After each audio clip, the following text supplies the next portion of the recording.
everybody.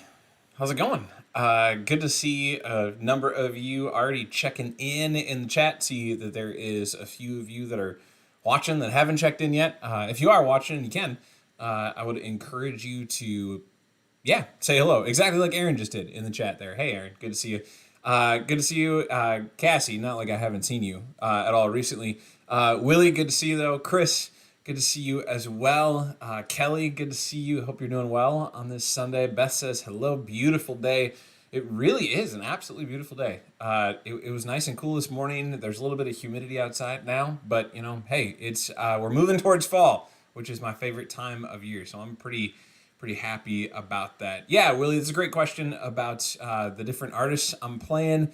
Sephiros was today. I go through a various loop of things. I've been meaning to do this for a long time, get my own, some of my own mixes in there. I just have not had time to sit down and work through some stuff. Have ideas in my mind, just have not had time to do that. So, maybe one of these days I'll break out some of my own stuff. But to play anything online, unless I want it to get blocked or something else like that, or to have content violations, you got to go with non-copyrighted music. Thankfully, there's a bunch of artists out there that write their own music, but also do some non-copyrighted music that allows people to use it for things like streams and whatnot, and also connect you to various artists or connect you to who they are as an artist. So, there's a bunch of really cool recordings out there. I stream through YouTube, and so YouTube gives you a giant library that you can search from. Some of the music is a little rough, but some of it's pretty good as background music. Always a good question, though. Yes, Aaron, hello. Bob and Sandy, hello. Good to see you as well. Kevin is here. Great. Hey, Kevin, good to see you. And Sarah is here as well. Awesome. Glad to have so many of you here today.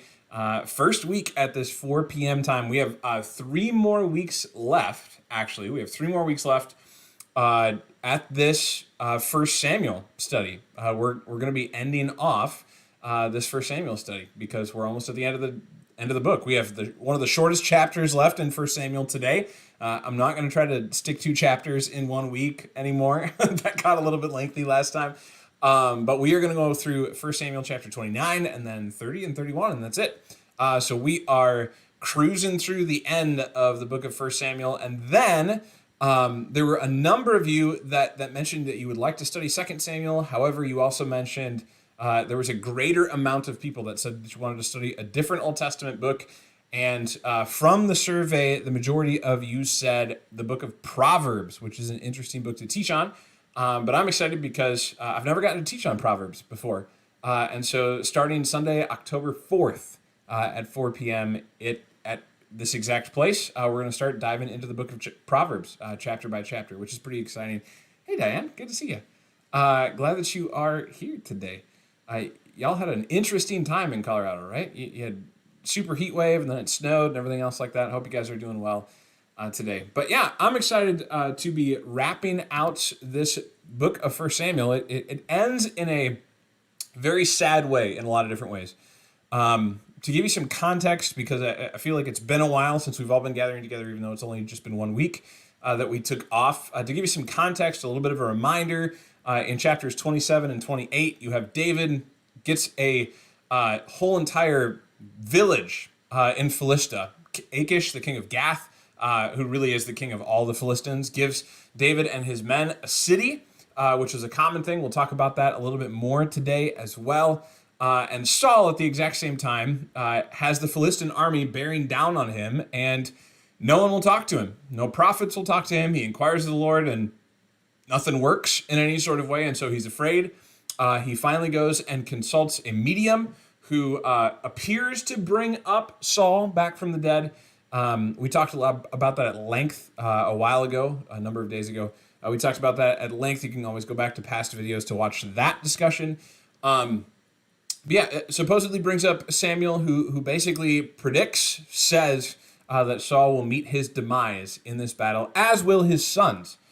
Which is a pretty significant thing, but it is not going to be a smooth transition, and it's going to be a little bit of a bumpy altercation between the Philistines and the Israelites when you consider everything that's going to happen to Saul and his sons, as well as what's going to happen to David, and that's really what we're going to talk about today.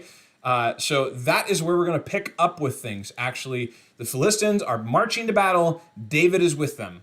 That's the big thing that we need to know. David is with them when they march into battle. So here is the big things for 1 Samuel chapter 29. The Philistines are going to wage war against Israel. David prepares to fight with the Philistines, and the generals, that is the generals of the Philistines, refuse to let David fight. They refuse to let him be a part of their group, and they have very specific reasons as to why.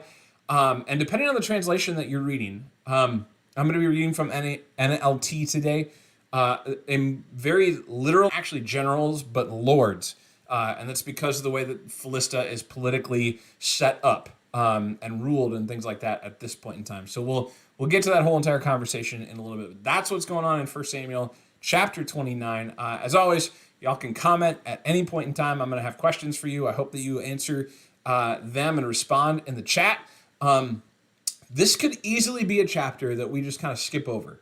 And just say, okay, it's a couple details. David goes to fight, and then he can't fight, and he goes back home, and that's the end of it. Like, we very easily could just look past this chapter, but there's actually a lot here for us to wrestle with and consider. We're going to take this in 2 sections because it's only really like 11 verses. And yeah, we're going to dive in. So, would you, though, begin by praying with me, please? Lord God, our Heavenly Father, we thank you for the blessing of an absolutely beautiful day, at least for those of us who are gathered here, some other people that are watching in other states outside of Minnesota. It's so amazing when we can be reminded of your goodness and greatness in the beauty of your creation. So thank you for that reminder today. God, as we study your word and look back at a time that was and seems like so long ago, I pray that you would open our hearts and minds by the power of your Holy Spirit to hear your word, to respond to your word in accordance with what you would will in our lives. Jesus, just help us as your people grow in the way that you want us to grow. Thank you for this group that you've gathered here today. Bless our time. Speak through me. In Jesus' name I pray. Amen. All right, so we are going to read just the first 4 verses of 1 Samuel chapter 29 today. So here we go from the NLT translation. The entire Philistine army now mobilized at Aphek, and the Israelites camped at the spring in Jezreel. As the Philistine rulers were leading out their troops in groups of hundreds and thousands, David and his men marched at the rear with King Achish. But the Philistine commanders demanded, "What are these Hebrews doing here?" And Achish told them, "This is David, the servant of King Saul of Israel. He's been with me for years, and I've never found a single fault in him from the day he arrived until today." But the Philistine commanders were angry. "Send him back to the town you've given him," they demanded. He can't go into battle with us. What if he turns against us in battle and becomes our adversary? Is there any better way for him to reconcile himself with his master than by handing our heads over to him? That's the question. That's the first 4 verses of 1 Samuel chapter 29. A couple things in this chapter that we need to talk about. First, we should recognize, again, like I said, this is no small moment. That's exactly what the Hebrew says. That's exactly what we read in the NLT. Right there in the very first verse, the entire Philistine army. The entire Philistine army. This was a very rare thing because oftentimes if other people groups or bands of outlaws or something else like that heard that your entire army was leaving to go and fight somebody, they would go and raid your villages. Oh, by the way, that's exactly what happens in 1 Samuel chapter 30. So we'll get to that entire perspective soon. But the whole entire Philistine army is turning out. They are trying to make a statement against Israel. They're done with the threat that Saul has posed to them for a while. Remember what this was like in the beginning of 1 Samuel. The Philistines had such a chokehold over the people of Israel that they couldn't even, they had no steel weapons for war or anything else like that. They were basically a bunch of farmers, minus Jonathan and Saul and people like that. There was next to nothing. And that's expanded in a positive way for Israel during Saul's reign. There's an army. They've begun to push back against Philistia, mostly through the actions of Jonathan, Saul's son, right? Instead of actually Saul himself, he's gone against the Lord's wishes multiple times. We've talked about that in past weeks. But now Philistia wants to deal a swift blow that puts them back in complete control. That's the thought here, at least. There's a problem when we talk about this. Geographically because no one really knows where Aphek was. Hey, Aaron, see the comment on the internet? I am reading dropping or lagging on my end. So sorry, it might be on your end. If anybody else though is having issues, say something. So we don't really know where Aphek is or where Aphek was. There's a number of different towns that are this way too. In the past, when you look at the biblical account, there are some big towns like Bethlehem that still exists today, perfectly fine, things like that. We all know where Bethlehem was historically and where Bethlehem is today. Aphek is kind of one of those like side towns that no one really knows where it is. And so there's some guesses out there and things like that. But very likely, no one really knows where Aphek actually is. But here's the positive thing. All the other places mentioned in this showdown, which is really 1 Samuel 29 and 1 Samuel 31, are known today. And so we get to know the general location of the battle. And so I'm going to actually go back to my full slide map. Y'all can see this here. Maybe you can see my mouse. It might be a little bit small for you. So the Spring of Jezreel is right over here by Herod Spring. And then Mount Gilboa is going to be where a big piece of the showdown happens. And so it's thought that the Philistines kind of were camped on this northern side. The Israelites were camped on the southern side. Oftentimes, that's how historical battles would take place. One would camp on one side of the mountain, one would camp on the other, and there'd be a ravine. You can see there's a little bit of a stream in between them as well. There's a little bit more of a separation, and then they can have a showdown, if you will, and just kind of watch each other. Really common way of fighting. We see this with David and Goliath as well, right? The thought was, if you had your base up on a mountain, then not only did the other group need to cross through the valley, but they also had to climb the mountain to get to you. So it wasn't a positive thing in any sort of way to try to charge up the hill to try to get to you, especially because the Israelites were predominantly archery based at this point in time. We see this with Jonathan and a number of others. We see David as a slinger. Initially, he's a guy that uses a sling and a stone, also a very common fighting position at that point in time. Israelites were more heavily archers at this point in time, and the Philistines were very much kind of heavy artillery, if you want to think about it that way. It's more of heavy horse chariots, things like that, and so they were made for the flat plains over here, which you can see, this is where Philistia was over along this line over here. So, yeah, that's kind of the thought behind it. But this is where we believe this whole entire showdown actually happens, to give you a little bit better of a picture. How big was the Philistine army? This is a significant question, right? Because when we look at the text in 1 Samuel chapter 29, it says that the whole entire Philistine army comes out to fight against Saul and Israel. And so how many actually were there? We don't really know. There's no reference made to this. And someone like Josephus, who we get a lot of extra history from, doesn't even record this army amount either. And so it makes this whole entire conversation a lot harder. Back in 1 Samuel 13 and 14, that's the Battle of Michmash. If you remember, this is when Jonathan's like to his bodyguard, hey, there's a garrison of Philistines over here. Let's see if we can take them out. It was, if they do this, then God's going to deliver them into our hands. If they do that, then we'll know that we should leave them alone. That whole entire conversation back in 1 Samuel 13 and 14. Yeah, that's the last reference we have to the size of the Philistine army. Josephus records the army at that time being 36,000 people. However, that being said, it is not the entire army at that point in time. Okay? So 36,000 people, predominantly chariots. If I remember correctly, Josephus says it's 30,000 are heavy chariots, which had multiple people actually in them. One would drive, one would fight. They would switch off occasionally. They would spell other people that were fighting on the ground. It was just a very interesting way of doing warfare back then. It's largely, the army is much larger at this point in time. So probably we're thinking at least 50,000 people is generally kind of that zone that people have been given. It's hard to totally figure out. Once you put in like chariots and there's multiple people, and yet chariots are oftentimes counted as one in the Old Testament, things like that. It's a major problem.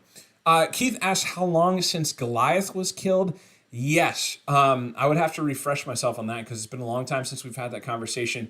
One of the things that makes this whole entire thing a struggle is that We don't know how old David actually was when Goliath was killed. We don't really know how old Saul was when Goliath was killed, which makes it really hard to have the time of when Goliath was killed.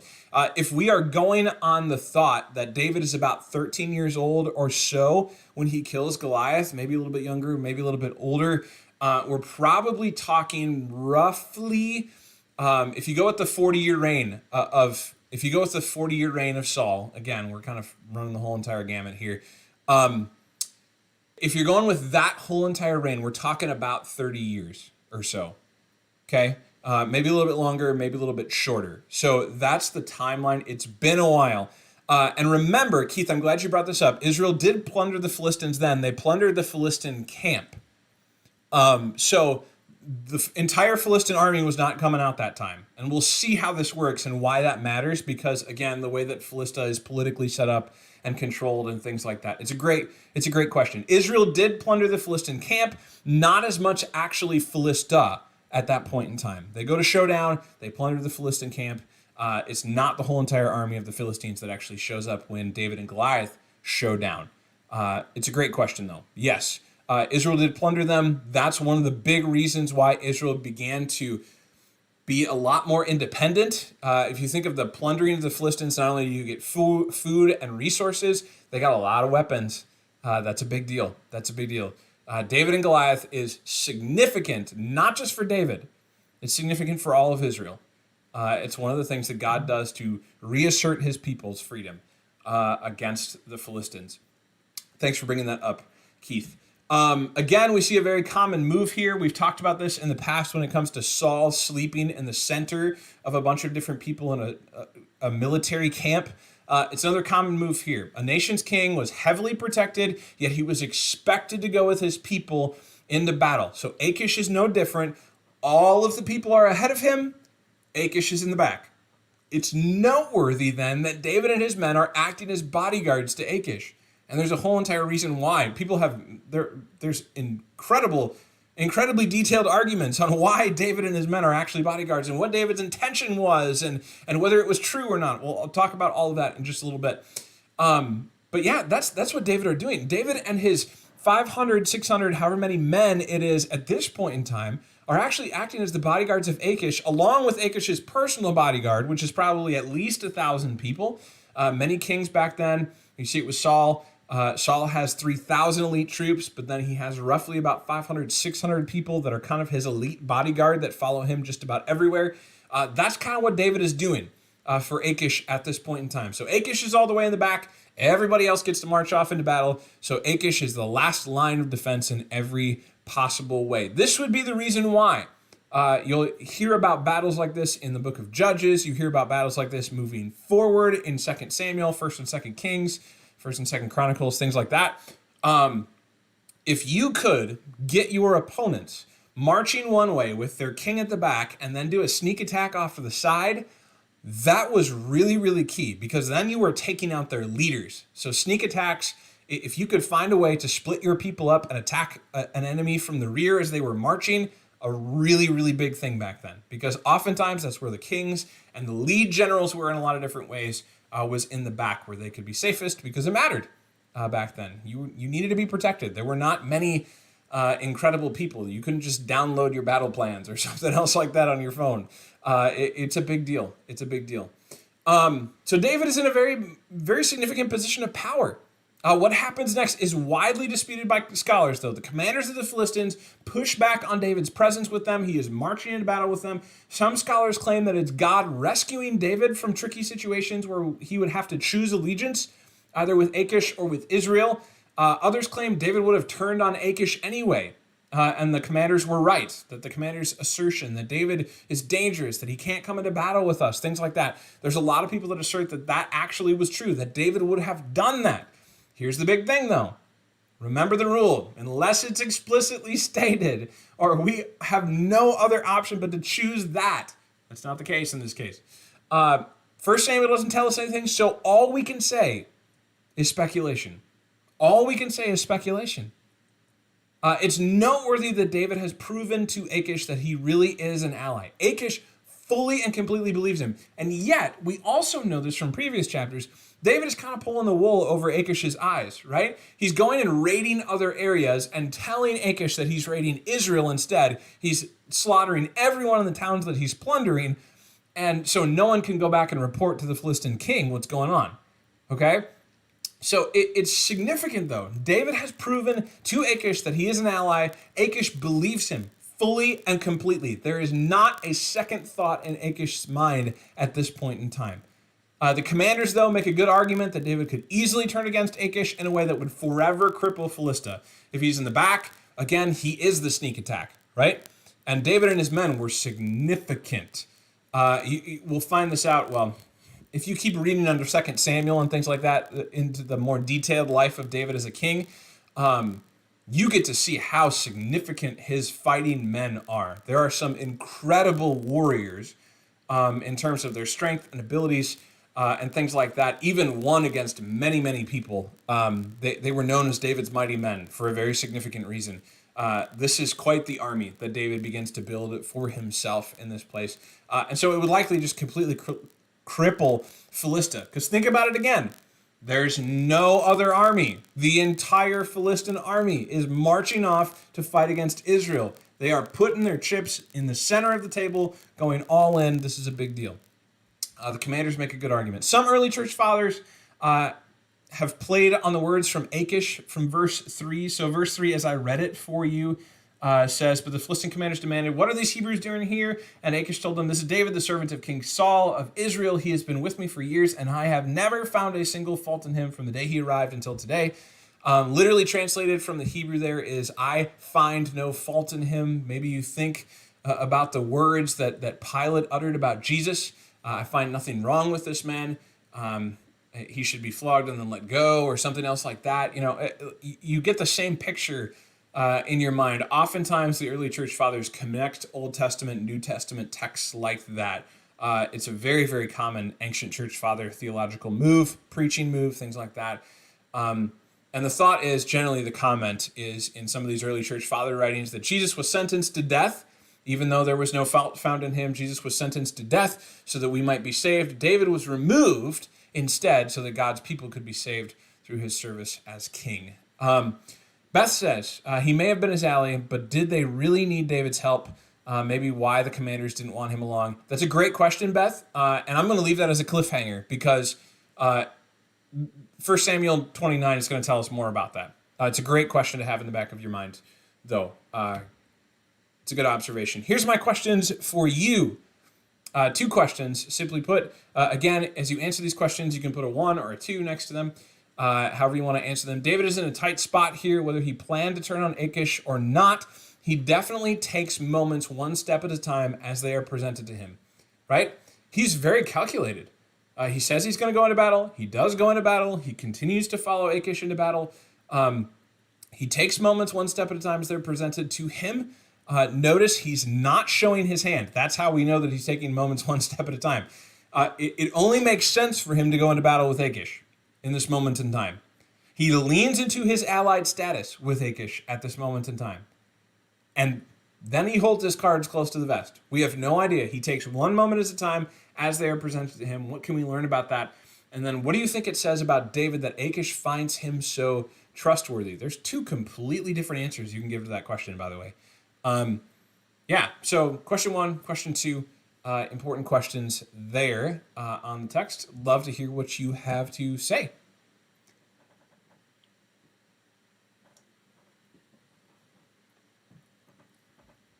It is necessary for us to recognize that David really is in a tight spot here. Even though it hasn't been said yet, David is simply in a tight spot just by where he is. You know, he is an Israelite. He has said that he would not kill King Saul. We don't know if he's above killing any of the Israelite troops. He certainly hasn't yet, right? So what do we do with this? What do we see from David as he takes these moments one step at a time? It truly is interesting and amazing for David, who so often when he's nervous or afraid or trying to do things on his own, he just sprints out, right? and oftentimes gets himself into trouble because he acts too fast. In this situation, he does not act too fast. He's very, very calculated. But then there's kind of this surprising thing too, that David and Achish have this good relationship. That Achish finds David completely and totally trustworthy, and it's kind of amazing, right?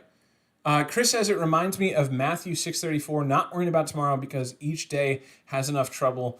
David seems to be living this out. Yeah, I mean, we're making a few assumptions, right, when we say anything like that in this text, because we don't know what David's going through. We don't know what David is thinking, right? Like I said, anything is speculation at this point in time. It's interesting, though, because he almost takes it even further. It's not that each day has enough trouble of its own. It's like each moment has enough trouble on its own. David is marching off into battle with the enemies of Israel, like with the most significant enemies of Israel, and is the bodyguard to the king of Philistia. It truly is an amazing thing. And yes, so if that's exactly what it is, if it's David saying, you know what, I have a couple different things, I have a couple different things that I could do here, but I don't know which one I should do. So I'm just going to play this one step at a time. Like David could have been saying that as well in his mind. And if that was the case, like that's an amazing move. That really is an amazing move. Cassie says, how often do we just jump into something quickly rather than taking them slowly as they come? Yes, this is the human struggle, right? This is the human problem in so many different ways. It's easy when we get stressed, when we get anxious, when we worry, things like that. All of those things, it almost sends our mind faster than it actually is supposed to go. We end up running after things that we shouldn't, or we run away from things that we shouldn't. It's incredibly hard to do that. And the thing that we always need to remember with this is that David's heart is in line with God, right? David's heart is aligned with God. And so if he is taking things one step at a time, in line with Matthew 6:34, which hasn't been spoken by Jesus yet, obviously at this point in time, but as Chris brings up, that's a pretty interesting point. Yeah, it's a significant thing. Keith says, seems like David shouldn't have been with the Philistines in the first place. Hey, I'm so glad that somebody brought this up. It went further than he thought, that he's being asked to fight Israel, God's anointed nation. Yes, so here's the big thing. David shouldn't be fighting Israel, period. He shouldn't be fighting Israel. And if he would have learned from his previous interaction, he shouldn't be in Philistia in the first place. However, he wants to get Saul off his back, and so that's where he goes. Okay? And so it's kind of the best of a bad scenario in a lot of different ways. However, this argument that Keith is making, it's absolutely an argument that some scholars make. They say, we don't know if David had a plan or not. It's possible. David is a pretty wily guy. He's a fairly shrewd guy when it comes to battle plans and things like that. He was known for being that significant of a general. At the exact same time, he probably shouldn't be with the Philistines in the first place. That's a big deal. Kelly says, I think we can make our plans and do our best to act justly in the moment or day, but be prepared to pivot when God acts for us. Yeah, that's a significant thing. It's one of the things that we have to remember from Matthew chapter 6. In Matthew chapter 6, when Jesus is saying, don't worry, and he goes on and he says, even the birds of the air and things like that, they don't worry about where they're getting their clothing or food or anything else. And you reap and store and put away in barns. It's not don't plan in any sort of way. It's like you can plan, and your heavenly Father knows everything about you. And so trust and believe that God's got you. That's a significant thing. Yeah, thanks for answering that, Kelly. Beth says David is very loyal. This is on question number 2. Cassie says he's worthy of being trusted. Beth says David is very loyal, even to people who aren't from Israel. It's something about his character in a lot of different ways. That being said, still, his loyalty has an asterisk next to it, right? This is why I said you can answer it one of two ways. You can make the argument that David is really, really good at lying, right? That David's really good at lying because he's going off and raiding whole people groups and telling Achish the opposite. Now, he's proven that he's not going to take out Achish anytime soon. But if Achish would have known that he wasn't raiding Israel, would Achish think of him differently now? Probably. That argument can absolutely be made. Bob and Sandy bring this up. I love, y'all are thinking about this in so many different ways. This is awesome to see. Bob and Sandy say, is David trusting in his own military tactics by giving himself options on what to do next rather than relying on God? It's you could say that it's splitting hairs a little bit with that.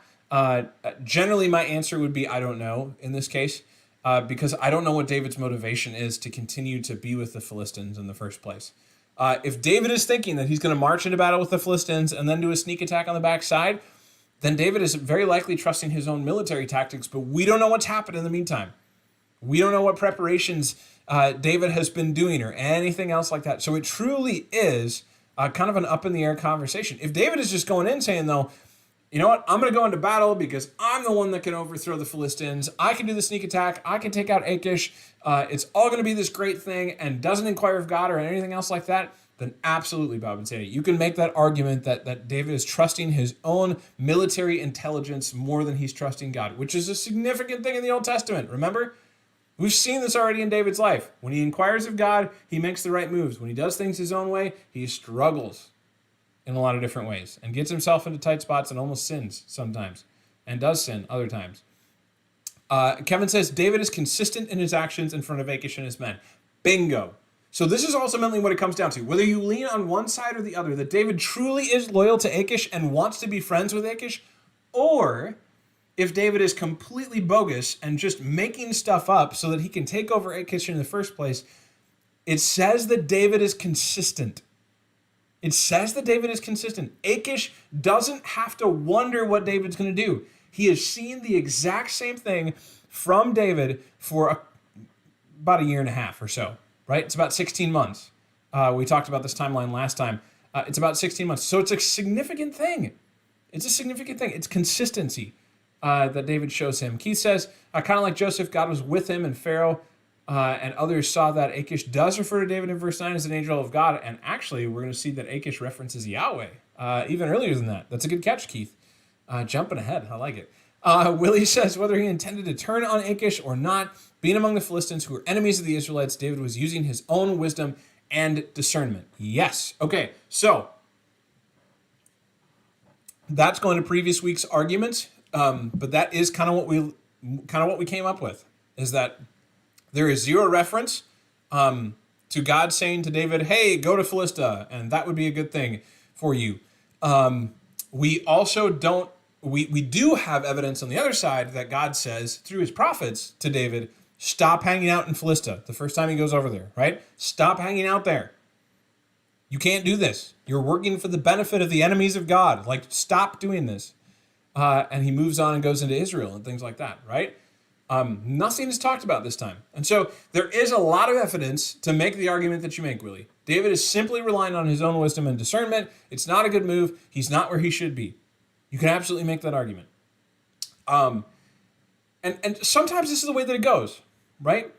I'm trying to think of a good life example. I can think of multiple times, though, not specific examples, but I can think of multiple times where I would complain about something to my dad or to my mom, and they would both look at me and say, well, you know what? You chose to do things this way, and so you made it harder for you. So one of the things, we grew up with a garden in our backyard, a pretty significant garden, and it was one of our tasks to weed the garden fairly regularly. And it, maybe to your surprise, I wasn't exactly a super great rule follower when I was younger. And so I would put it off, and then I would have to like pull a bunch of weeds by myself all at the same time because I didn't weed with my brothers when they were weeding. I was off trying to, do whatever I wanted to do or whatever else.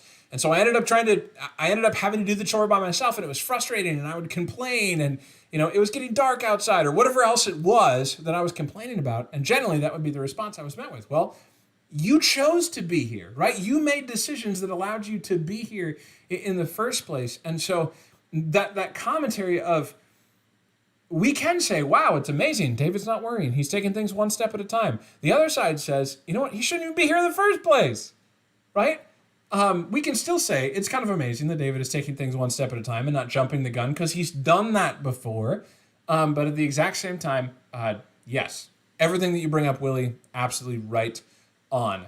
The big thing, though, on question number 2 is exactly what Kevin brought up. David is consistent. He's consistent. The reason why this should come out to us, in so many different ways. Think of the New Testament examples that Jesus says to his disciples. The world will know that you are my followers by your blank. Common example is by your love, right? Another example is by your unity. Yeah? Remaining in me. Jesus says those things. Jesus invites his disciples when he's on the earth, and he invites you and me as his disciples to do the exact same thing. Consistency matters. Push to the side for a second the whole con that David is running on the side of Achish. Consistency matters. And the consistency, even in a pagan kingship, is recognizable. They know what they're getting from David. It matters. Does the world know what they're getting from Christianity? Does the world know what they're getting from disciples of Jesus? Does the world know what they're getting from you? From your church, from your community, from your small group, things like that. Not to put that as a giant burden on us, but it's something that we so easily lose sight of, is that they are identifying marks of the church that Jesus very clearly gives out that should be shining out to the world. Side note there. But that was the thing that came to my mind when I noticed, exactly it goes along, I'm thinking right with you, Kevin, David's consistent. David is consistent, so much so that a pagan king notices it. And he knows that it's connected to David's faith because he's going to call David an angel of God, and he's going to make a comment in the name of Yahweh to David. That's not a small thing. His consistency, even though he's pulling the wool over Achish's eyes in a lot of different ways, we can talk about that another time. We've talked about that in the past. It's noteworthy that he's known for his just consistency in his faith in so many different ways. Bob and Sandy say David continues to draw people to him, perhaps not always in the most noble of ways, but he uses the personality trait as a gift from God. Absolutely. There is something about David that people just like. And the fact that Jonathan is best friends with David is probably the biggest one. Like, Jonathan would be the guy that would inherit the kingship from Saul. And instead, he's like, yeah, David, I'm going to cheer you on. You become king, and I'm going to be standing there right alongside you. Yeah, it's a significant thing. Yeah. All right, let's move on. Reading the final 6 verses, starting at verse 5. Isn't this the same David? This is the commanders that are talking back to Achish again. Isn't this the same David about whom the women of Israel sing in their dances? Saul has killed his thousands and David his 10,000s. So Achish finally summoned David and said to him, I swear by the Lord that you have been a trustworthy ally. I think you should go with me into battle, for I have never found a single flaw in you from this day until you arrived, or from the day you arrived until today. But the other Philistine rulers won't hear of it. Please don't upset them, but go back quietly. Notice that, the other Philistine rulers. I'm going to talk about that. What have I done to deserve this treatment? David demanded. What have you ever found in your servant that I can't go and fight the enemies of my lord the king? But Achish insisted, as far as I'm concerned, you're as perfect as an angel of God. But the Philistine commanders are afraid to have you with them in battle. Now get up early in the morning and leave with your men as soon as it gets light. So David and his men headed back into the land of the Philistines, while the Philistine army went on to Jezreel. Okay? All right. That ends the chapter. A couple things on this one. Again, we see the notoriety of David is still remembered. It's been a long time since people have been making that chant of David has killed his thousands, or Saul has killed his thousands and David his tens of thousands. That chant is recalled, though, by the Philistine commanders. It's a big deal. Achish, though, in a lot of different ways, he makes a fairly wise move. This is my assertion, that he makes a fairly wise move. Even though he doesn't agree with all of his commanders, he recognizes he could lose the trust of his commanders in the process, so he lets them dictate how he responds to David. It's also noteworthy that Achish references the name of Yahweh here when he says, I swear by the Lord. The actual Hebrew word there is Yahweh. I swear by Yahweh. That's a big deal for a pagan king to say. He's appealing to David's beliefs. Why? Because he's seen them. It's a big deal. That being said, Achish also has a conversation with David, letting him know he trusts and respects him, right? I've got to balance this, Achish says. So he goes to his commanders, he listens to them, he talks with David. He wants him to know that he trusts and respects him. Notice that Achish pleads with David not to be upset with his commanders. Achish is trying to build for the future here with David as part of Philistia. Everything points to that, okay? So it would be surprising to see anything else. Again, we don't know all of Achish's plans because 1 Samuel 29 or any of the rest of 1 Samuel doesn't fully tell us what Achish's plans are. However, this has to be what Achish is thinking.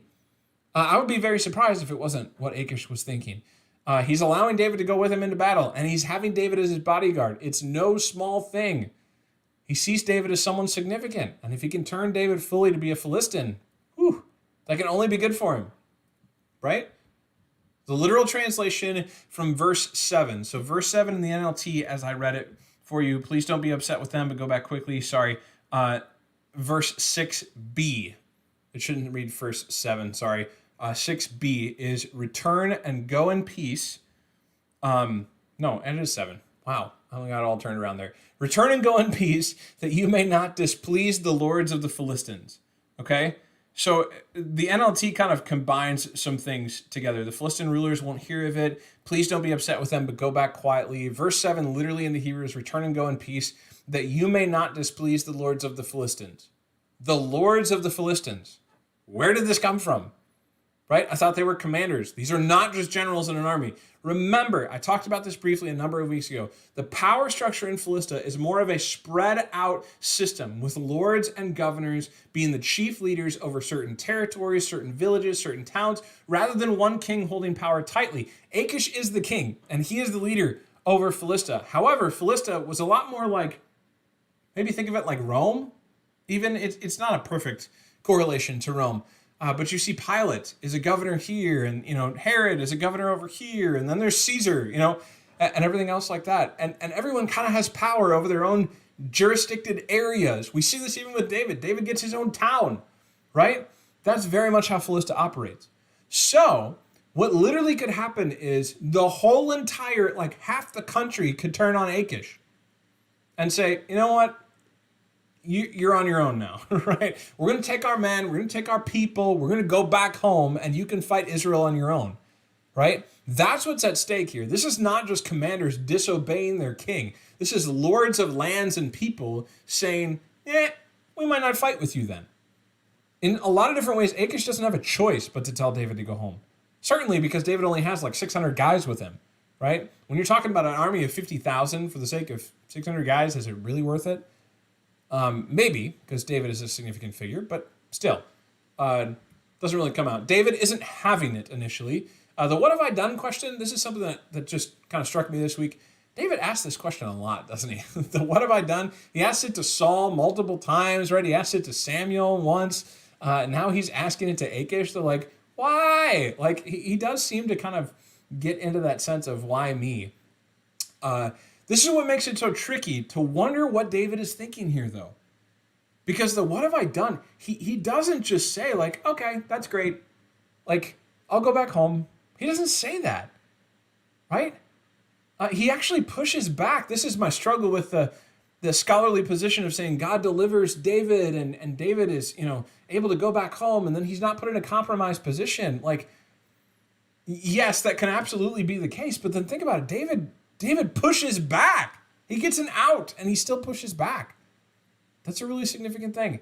It's possibility genuflecting for Achish here, just showing off for Achish, trying to act like he really supports him. It's also possible that he's serious. We don't know. That's one of the hard things. We don't know. Achish reasserts his allegiance to David, and yet tells David he should leave as soon as the new day begins.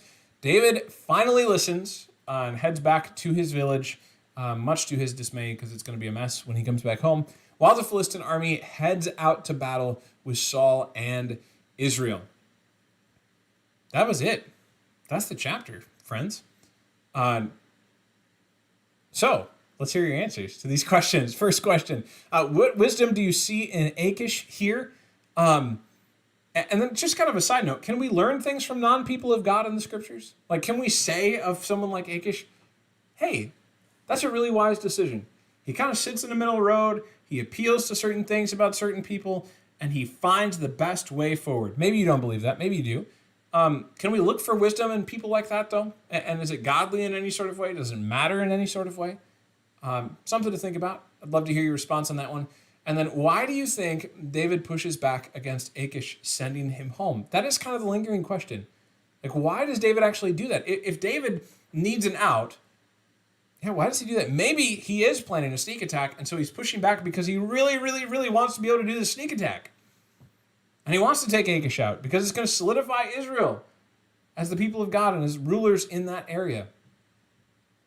Why do you think David pushes back?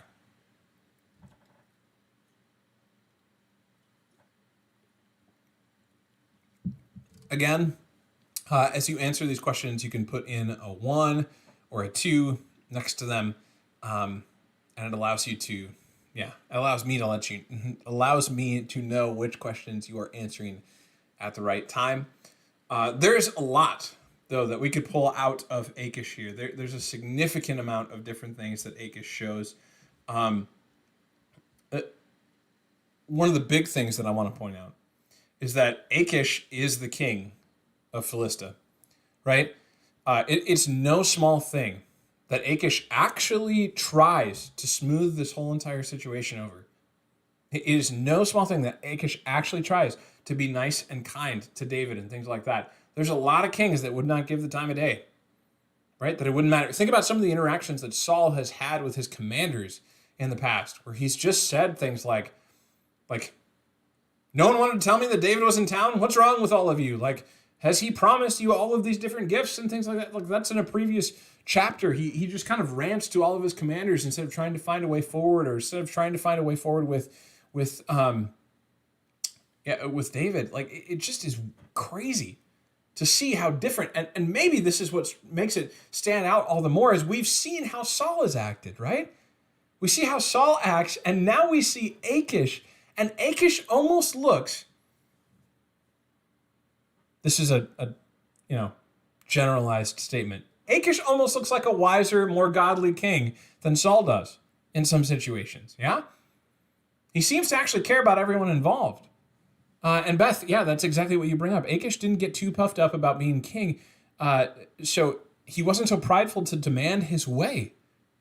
Yeah. That's absolutely a thing. And Beth, okay, so you brought up this question earlier, as I'm waiting for the rest of y'all to respond. Beth brought up this question earlier. David may have been an ally, but did they really need David's help in this battle? Maybe that's why the commanders didn't want him along. It absolutely, so they probably didn't need David's help in this battle. We know in the end that they don't need David's help in this battle. And yet at the exact same time, that's never given to us as a reason why the commanders didn't want David. It's never, we don't need him. And it's, I would be surprised at that argument, knowing that the entire Philistine army is coming out. It's like, hey, anyone that can wield a sword or something else like that is coming out. Like it means something. It means something like that. Yeah, it's powerful. So Beth, I'm glad that you bring it up. I don't think though that I would say yes to that question of, commanders didn't want him along because they didn't really need his help. It really seems like they're just worried about him turning on Achish, turning on them, and showing his allegiance to Israel. And it's noteworthy that Achish even calls him Saul's servant, right? He calls David Saul's servant. It absolutely matters. Cassie says we can absolutely learn from non-believers in the Bible. We can also learn from non-believers now. Just because someone does not believe in God does not mean that they're not a good person. Depends on how you want to define that word good, but I understand what you mean in that. It doesn't mean that you can't learn from them in a variety of different ways. I think of a professor of mine, previous in seminary, who said, you know what, if you actually read through the scripture, you see reason after reason after reason, like picture after picture of things that you shouldn't do. And you see it from the people of God, and you see it from people that aren't the people of God. There's just a lot of different examples in the Bible about what you shouldn't do, or if you go wandering on your own way, bad things happen, right? There's so many of those different things that it's noteworthy when something positive stands out from someone as they, follow God, or, just simply show something significant. Keith says Achish does reference Jehovah. Did he learn that from David? Seems like we can learn from that as long as it doesn't contradict scripture. Bingo. Yes. So this is where I connect it back to the comment of our consistency, like what people know us for and how people see us, absolutely matters in the grand scheme of things. He does. He references Jehovah. The only possible example that we could give is that, well, there's two examples we could give. We could either say that he's sucking up to David because he knows that David is a Philistine and he's heard that name multiple times. It also could just simply be David is not known for hiding his faith in any sort of way. So yeah, it matters. Like, it seems like he's learned this from David. He at least knows that it matters to David, so much so that he references it. There's something to say. There's something to say to that. We should be able to learn from that. Do people recognize you? Do people see, like, just using your words, Keith, do people see Jehovah in you? Does the world see Jehovah in you? That's a significant thing. I'm going to jump ahead to Willie's comment because he goes to something that Jesus says in the Sermon on the Mount, which, by the way, we're going to be spending a lot of time in at Woodbury for quite a while here. Willie says, Jesus says in the Sermon on the Mount that God sends rain on the just and the unjust, so even non-people of God can be recipients of God's common grace or wisdom. Achish knows that he needs all the lords and commanders in order to have the full military force he wanted to fight in his fight against Israel. Love that whole entire argument there, Willie. Absolutely. Yes. It is I ask it as an open-ended question. The answer is yes. The answer is yes. We can learn things from non-people of God in the scriptures, by the way. We can even learn things from donkeys in the Bible, if you want to go to like Balaam or something else like that. So yes, absolutely. Love that answer, though. That God's common grace and wisdom is bestowed on just and unjust, on people of God and non-people of God. That's a significant thing. Cassie, jumping forward. Okay. I cut off your comment partway through.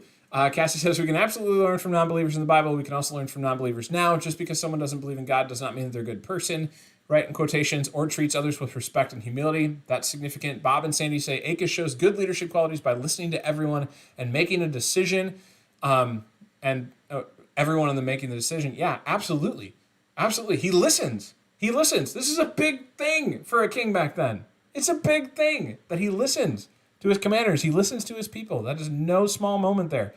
Kevin says Achish needs full support of Philistinism and the Lords to maintain the size of his army. Achish is being tactical and weighing options and needs for his campaign to be successful. Boom. Yes. Many times it's better to learn from others' mistakes, you first. I love that, Kevin. Yeah, absolutely. And yet, you know what? If I can be pushy, at least for a moment, and I say this even to myself, I'm preaching to the choir here, I'm preaching to myself here, like, we have the examples. The people have gone before us.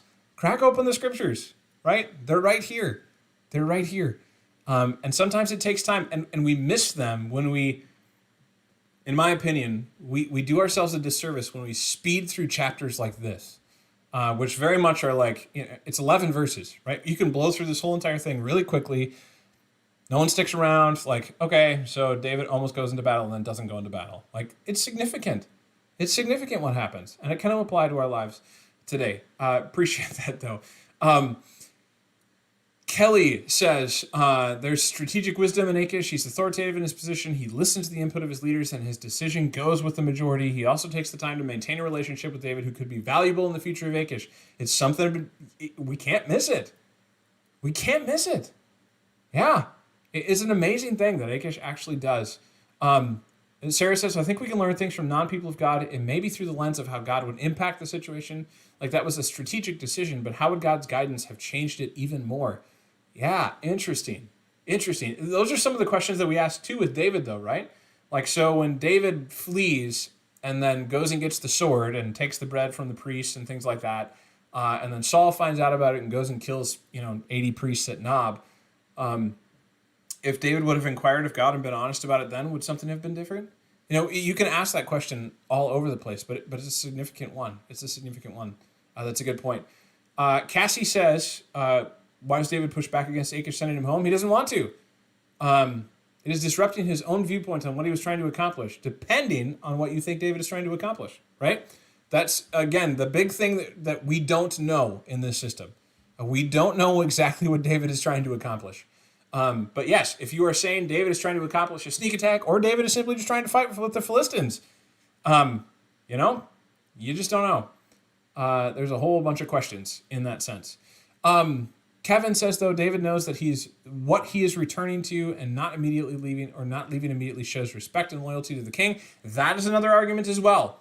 Yes, absolutely. I'm glad that you bring that up, Kevin. That David actually is, it's kind of like, I don't mean to butcher this, but I think this is true. I feel like this is true, at least. When my sister, she spent a number of years in Japan, and I would give her a hard time when she came back and visited, because I would ask her something and she would say no, like very frequently. Something that I know that she wanted, like I was trying to help her out with something and she would say no whenever I offered her help for something. And it was because in Japanese culture, at least where she was living, it was polite at least to refuse a gift or refuse an offer of help or something else like that 1 or 2 times before you actually accepted that it was considered polite. As much as we say please and thank you and things like that, I apologize if that's a wrong reference. I'm fairly certain though that was the case. And so, that argument could be made here too. We again don't know the context. David could say like, yeah, I get it. Achish isn't going to change his mind, but I'm going to push back so Achish knows that I really do care about this. Right? I'm going home anyways, but I'm going to show him respect and loyalty because I got to keep this up, right? I got to be consistent. Yep. Beth says, is David trying to serve this king like others did, like Daniel, who answered first to God, but also to the king he lived under? So you could make that argument, Beth. Here's the difference. Here's why I would argue that we can't go down that path. Daniel is in exile. The people of God in Daniel have been removed from the promised land, right? And they are often exiled. And then the prophet Jeremiah says in Jeremiah 29, starting at verse 4, actually, I'm just going to pull it up so we have it in the context. It's a great question to ask. In Jeremiah chapter 29, though, beginning at verse 4, Jeremiah says, this is what the Lord of Heaven's armies, the God of Israel, says to all the captives he has exiled to Babylon from Jerusalem: build homes and plan to stay. Plant gardens and eat the food they produce. Marry and have children, then find spouses for them so that you may have many grandchildren. Multiply. Do not dwindle away, and work for the peace and prosperity of the city where I sent you into exile. Pray to the Lord for it, for its welfare will determine your welfare. Here's the difference. David is not in exile. And we have no reference that God actually sent David there. Again, there's more past history arguing that God doesn't want David in Philistia rather than he does want David in Philistia. The Philistines are not supposed to be part of the promised land. They were supposed to be wiped out when Israel moved in. They're already part of the problem. They're already connected to the sin of Israel. And so you could make that argument. I would say that's not something that God is calling David to do at this moment in time. At least it doesn't seem like it. It's a great question. It's a great question. But, yeah, not something that David is necessarily called to do at this point in time, because pagan nations around God's people were not supposed to be, like, yeah, it's not serving the king in any sort of way. Think back to when the Ark of the Covenant is stolen or taken in battle, and the Philistines put it in the temple of their gods, and the gods like get smashed and destroyed and everything else like that. And so finally they have to send the ark back to Israel. They like put it on this cart and send it back to Israel and all that stuff. Like, it's a significant thing. It's a significant thing. By the way, the ark still has not made it to Israel at this point in time. It is not in Jerusalem or anything else. But that's all coming. That's all future stuff. So here's my question to you, though, as we finish this up. What's your big takeaway from 1 Samuel chapter 29? What are you going to do with and because of this takeaway? I'll share mine as you are preparing your answers. The big one for me is just the consistency that David seems to show. Even in the midst of, again, I say putting aside all the stuff that he was doing kind of behind the scenes, not telling the full truth to Achish and things like that, he was showing something genuine to Achish, and Achish recognized it. Achish saw his faith so much that he could reference to it and things like that. And like I said, that mini tangent that I went on there talking about, like, what do people see in us? What do they know us for? What's the consistent things that come out?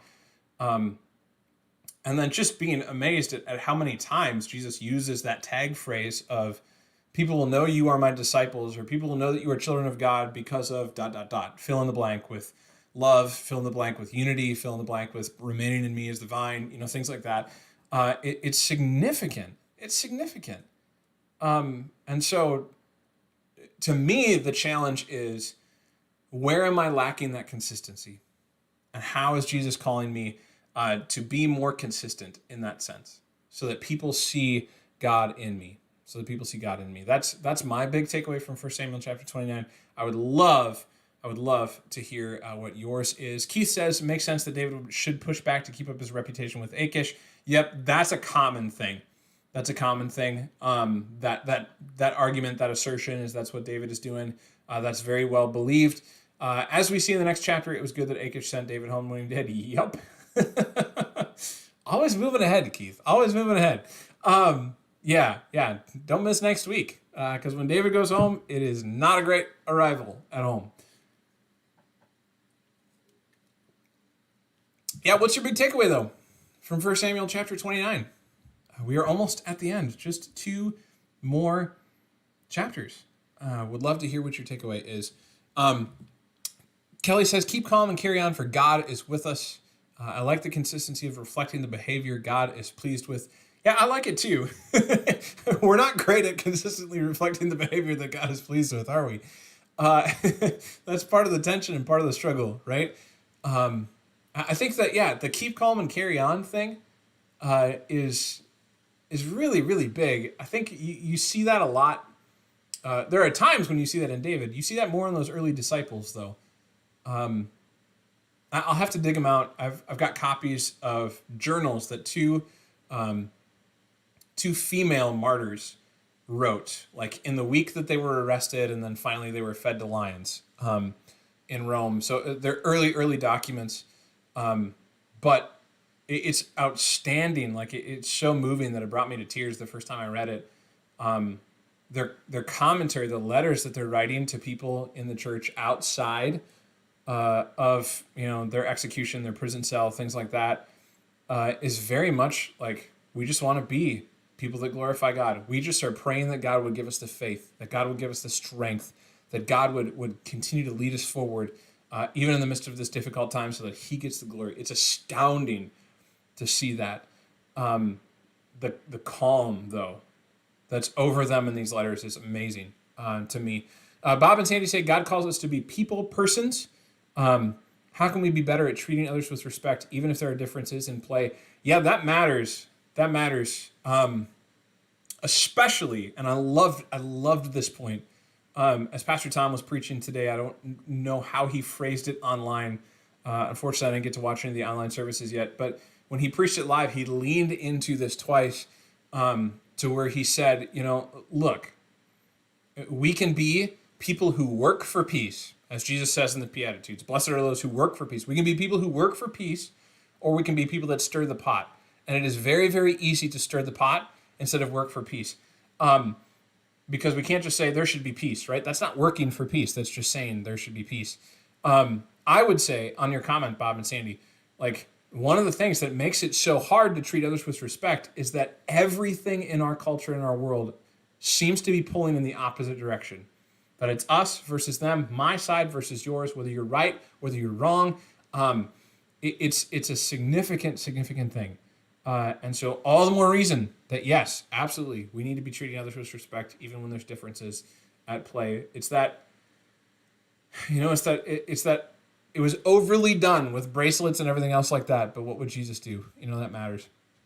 Diane says, being consistent is important, but being aware of not becoming complacent. Even better, right? Being consistent, not becoming complacent. Because it's really hard to be consistent when you are complacent, and it's all the more easy to be complacent. So many of you, if you got the email from me and you're connected to Liberty Ridge about Bible study, worship, 40 Days with Jesus this weekend, that was one of the things that I highlighted in there, because I keep hearing that from you all, that with everything that's going on in the world right now, whether it's fatigue or just frustration or differences and things like that, it's just like, it's so easy for me to just kind of let faith go by the wayside, because it takes intentionality. And it's so easy to get complacent right now. So easy to get complacent. Yeah, that's important. That's important. Thanks for bringing that up. Beth says, if I realize that I'm not in the place I should be, Philistines, time to get out, not just keep getting in deeper. Hey, that's a brilliant, I love that takeaway. Thanks, Beth, for sharing that. Sarah says, not sure if this is a takeaway. Well, you're typing it, yeah? But just to keep in mind how we display Christ in our consistency, even in the midst of our walk and mistakes and learning. It can be hard. It is hard. It is hard. Which, again, I haven't gone on the soapbox for a while recently. We need each other. We need to keep diving into the Word, and we need each other. Without that, it's even harder. You know? It's one thing to be down and out by yourself. It's another thing to be seemingly down and out with a bunch of people who are like, no, there's a bigger story. Let's keep going. I got you. I'm praying for you. I'm with you. Things like that. It matters. It's such a beautiful thing when we do that. Willie says, my takeaway from 1 Samuel 29 is there's wisdom in taking counsel from people around you, even if you have your own perspective. King Achish was wise to take the counsel of his commanders, even though he trusted David. When making decisions in life, it's wise to seek godly counsel and then listening to it. Yes. Yes. I'm sorry. I just love that you changed your name back to Soap Guy Wade, and you promptly say soapboxes are good. Wade with the first comment. That's fantastic. I appreciate that. Yes, Willie. Yes, absolutely. How often do we seek godly counsel? How often do we seek godly counsel? It's a big thing. It is significant. Yes. Thanks for sharing your takeaways. Thanks for spending time. Shorter chapters, so we got to wrestle with some questions a little bit more. Got to go on a few tangents and things like that. That's not going to happen next week because we got a longer chapter next week. Again, 1 Samuel chapter 30, 1 Samuel chapter 31. Those are coming up the next 2 weeks. We're staying with the 4 o'clock time frame right now. And then we are getting into Proverbs after that. I'm going to keep the chat open for a while. If you want to ask a question, make a comment, something else like that, I'll leave it open for a few more minutes. But thanks for spending part of your Sunday with me. And I just want to say, I called the Vikings season so far. I've called it. I said it was going to be a dumpster fire. I'm just telling you. Side tangent. I just had to say that. Get it on the record. There's a recording out there somewhere. From a radio station where I called in and said that the Viking season was going to be a complete and total bust. So there actually is a recording out there somewhere. But thanks for spending time. Let me close with prayer. Please pray with me. Lord God, thank you. Thanks for this community. Thanks for this time that we shared together, for questions that we wrestled with, for the things that you open our eyes to in your word. How amazing it is when we all come together like this, guided by your Holy Spirit. There's different conversations. There's different things that come out. I thank you for just the desire of the people today that were watching and responding in the chat to dive deeper into things, to ask just bigger, broader questions about how you might be working in our lives, how you were working in David's life, even through people like Achish, whether David should be there or not, things like that. God, I pray that you would lead us to seek wise counsel of the people around us. I pray that you would lead us in consistency and not becoming complacent, God.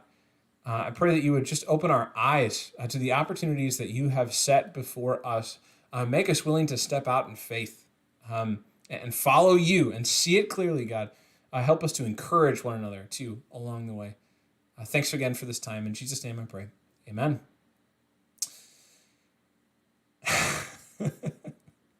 Willie says, keep it to yourself. Yes. Absolutely. We are going to keep this a Bible study. There's no football commentary. Thanks, everybody. I'm going to mute Aaron if he keeps talking about the Vikings that way. Thanks, though, for spending part of your Sunday with me. Blessings to you all. We will see you next week.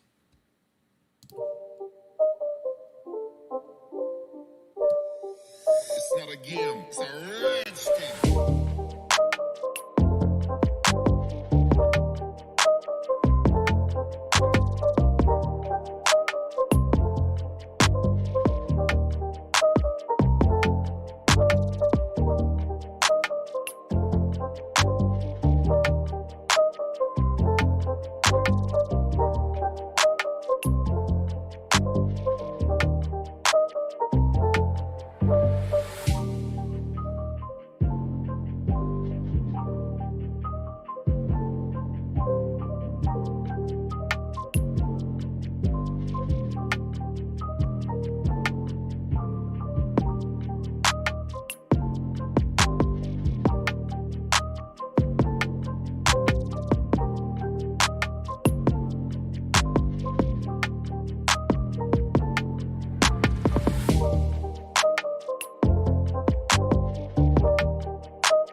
again. It's a redskin.